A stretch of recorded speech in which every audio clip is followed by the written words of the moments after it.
ମଧ୍ୟାହ୍ନରେ ଧୂଳି ଦଣ୍ଡ ତତଲା ଧୂଳିରେ ଗଡ଼ାଇ ପିଣ୍ଡ କଷ୍ଟକୁ ସହିବ କାମନାକାରୀର ଦାଣ୍ଡ।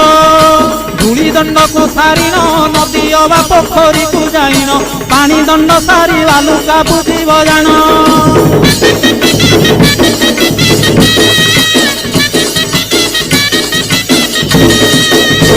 ଦାନ୍ତ କାଠି ନ ଘଷିବ ଆମ୍ବ ପତ୍ରେ ଦନ୍ତ ଶୁଦ୍ଧି କରିବ ଜଳ ଦଣ୍ଡ ପରେ ଅଗ୍ନି ଦଣ୍ଡକୁ କରିବ।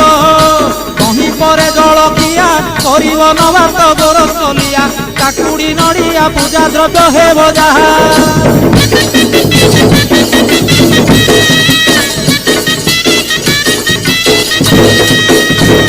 ଘରେ ଭୁକ୍ତାଙ୍କ ଘରଣୀ ସେ ରୂପେ ନିୟମ ମାନିବେ ପୁଣି ନିୟମ ଭାଙ୍ଗିଲେ ଦୋଷରେ ହେବେ କାରେଣୀ।